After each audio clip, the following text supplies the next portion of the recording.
Sri Mahalakshmi polytechnic college மற்றும் Mahalakshmi hotel management college Cuddalore கட்டண சலுகையுடன் degree மற்றும் டிப்ளமோ படிப்புக்கான அட்மிஷன் நடைபெறுகிறது.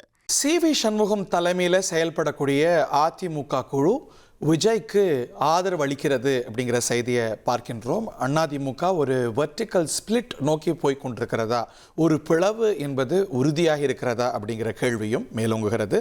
நம்முடைய அதிமுக விவகாரங்களை பல தசாப்தங்களாக உன்னிப்பாக கவனிக்கக்கூடிய, அங்கே பல மூத்தவர்களோடு நல்ல தொடர்பில் இருக்கக்கூடிய திரு ரமேஷ் துக்ளக் ரமேஷ் அவர்கள் நம்மோடு இணைந்திருக்கிறார்.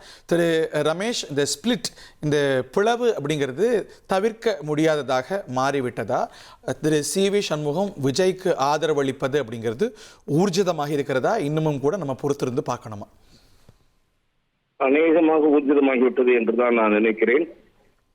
2-3 தினங்களுக்கு முன்பு திரு இபிஎஸ் அவர்கள் வீட்டில் நடைபெற்ற ஒரு ஆலோசனை கூட்டத்தில் முன்னாள் முதலமைச்சர் திரு எடப்பாடி பழனிசாமிக்கும் முன்னாள் அமைச்சர் திரு சி.வி. சண்முகத்திற்கும் இடையே காரசாரமான மோதல் நடைபெற்றிருக்கிறது.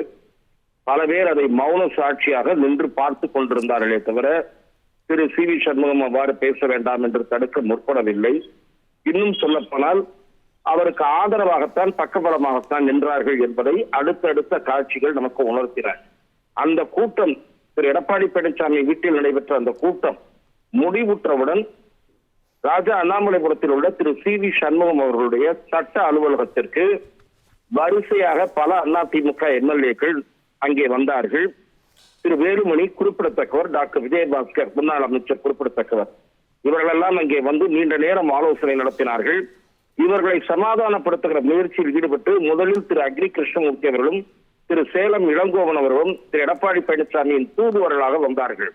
அவர்களிடம் இவர்கள் காது கொடுத்து கேட்பதற்கு, முகம் கொடுத்து பேசுவதற்கு தயாராக இல்லாததால் 5 நிமிடத்தில் அவர்கள் திரும்பி சென்றார்கள். அதன் பிறகு சிறிது நேரம் கழித்து திரு தலவாய் சுந்தரம் அவர்களும் திரு கே.பி. முனுசாமி அவர்களும் அவர்களை, இந்த அதிருப்தியாளர்களை சந்தித்து சமாதானப்படுத்துகிற முயற்சியில் இறங்கினார்கள். அந்த முயற்சியும் தோல்வியடைந்ததாக நான் கேள்விப்பட்டேன். இவர்களுடைய கருத்து என்னவென்றால், அதிமுகவின் அடுத்தடுத்த தோல்விகளுக்கு திரு எடப்பாடி பழனிசாமி தன்னிச்சையாக யாரையும் கலந்து பேசாமல், கட்சியில் உள்ள முன்னணி தலைவர்களோடு எந்த காலத்திலும் எந்த ஆலோசனையும் நடத்தாமல் தானே மேற்கொண்ட முடிவுகள் தான் கட்சியின் இந்த நிலைமைக்கு காரணம் என்பது இவர்கள் வைக்கக்கூடிய பிரதான குற்றச்சாட்டு. தோல்விக்கு திரு எடப்பாடி பழனிசாமி பொறுப்பேற்று இருக்க வேண்டும். அவர் பொறுப்பேற்கவில்லை.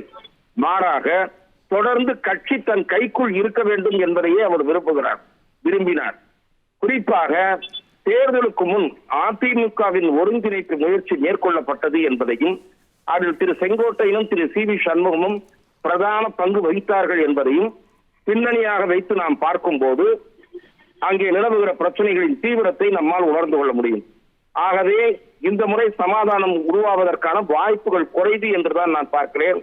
தாவேகாவினுடைய ஆட்சி நீடிப்பதற்கு நாம் உதவலாம் என்று இவர்கள் கருதுகிறார்கள். ஒருவேளை சில மாதங்கள், ஓரிரு மாதங்கள் கழித்து அவர்களுக்கு மந்திரி சபையில் இடம் கிடைக்கக்கூடிய சூழல் கூட உருவாகலாம்.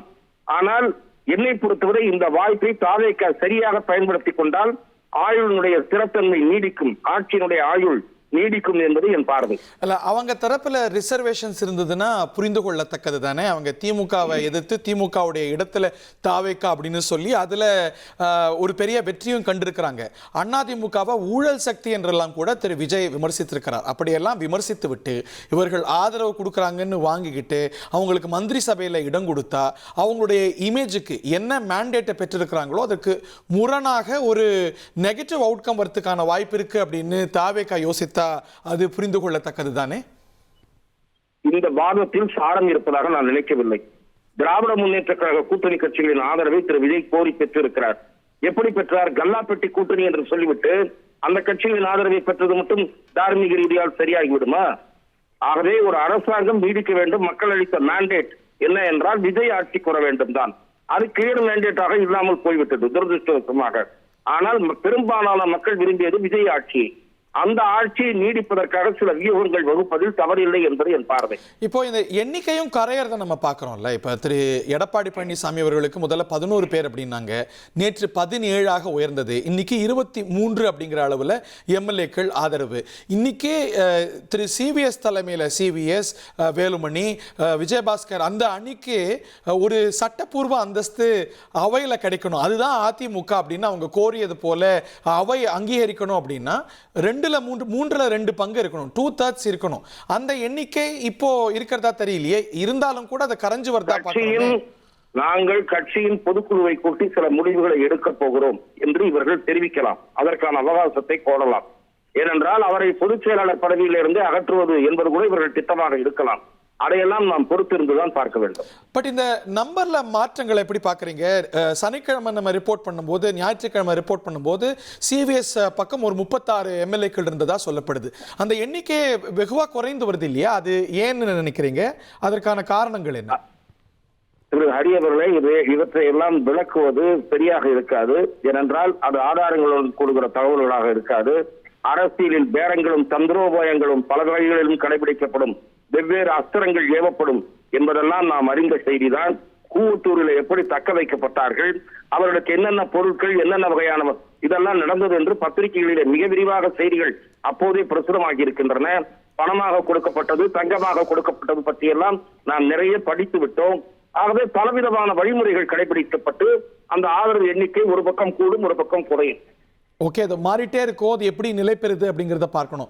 இன்னைக்கு ஒரு முக்கியமான தருணம், இன்னைக்கு ஃப்ளோர் டெஸ்ட் நடைபெற இருக்கிறது. இந்த ஃப்ளோர் டெஸ்ட்ல இவங்க என்ன நிலைப்பாடு எடுப்பாங்க, அதற்கும் இம்ப்ளிகேஷன்ஸ் உண்டு.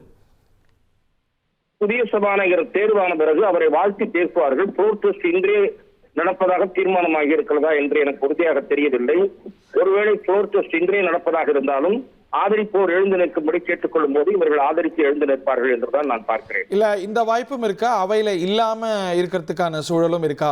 டு நாட் அட்ராக்ட் சபாநாயகர் வாழ்த்து பேசி முடிந்தவுடன் இவர்கள் வெளியே போகவும் வாய்ப்பு இருக்கிறது.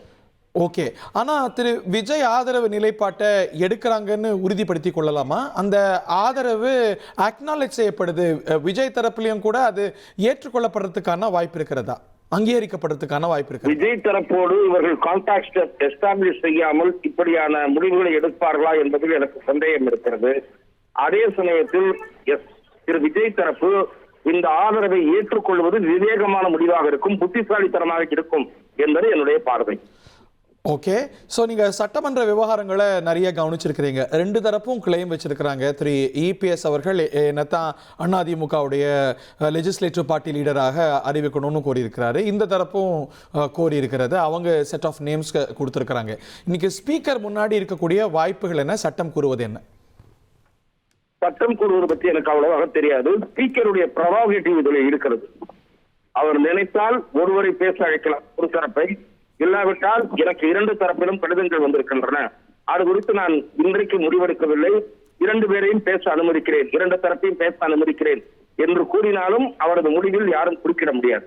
ஓகே, யார் ஸ்பீக்கராக வராருங்கிறதையும் பார்க்கணும். திரு ஜேசிடி பிரபாகர் அவர் வருகிறார், அவருடைய பின்புலத்தையும் சேர்த்து பார்க்கணும்.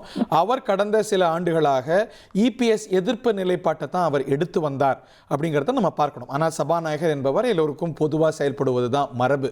ஸோ இதையும் நம்ம ஃபேக்டர் இன் பண்ணும்போது என்ன அவுட்கம் எதிர்நோக்கலாம்? திரு ஜேசிடி பிரபாகர் அவர்கள் அந்த பொறுப்புக்கு சென்ற பிறகு அவர் ஒரு கண்ணியமான அரசியல் நண்பர். அவர் அந்த பொறுப்புக்கு ஏற்ப வகையில் நிதானத்துடனும் நடுநிலையிலும் தான் செயல்படுவார் என்று திடமாக நம்புகிறேன்.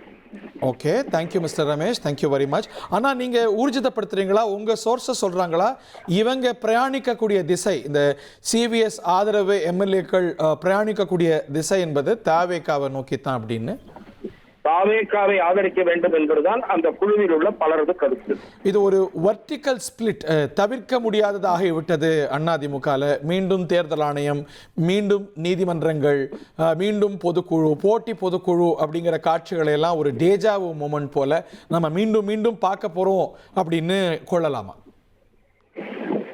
இதற்கு காரணம் திரு எடப்பாடி பழனிசாமி அவர்கள் பிடிவாத போக்கு, தான் என்ற ஒரு தன்முனைப்பு, அவருடைய செயல்பாட்டில் காணப்பட்ட ஒரு யாரையும் கலந்து பேசாத தன்மை, இவையெல்லாம் தான் காரணங்கள் என்று சில அதிமுக நிர்வாகிகள் என்னிடம் தெரிவிக்கிறார்கள். ஸ்ரீ மகாலட்சுமி பாலிடெக்னிக் காலேஜ் மற்றும் Mahalakshmi hotel management college Cuddalore கட்டண சலுகையுடன் டிகிரி மற்றும் டிப்ளமோ படிப்புக்கான அட்மிஷன் நடைபெறுகிறது.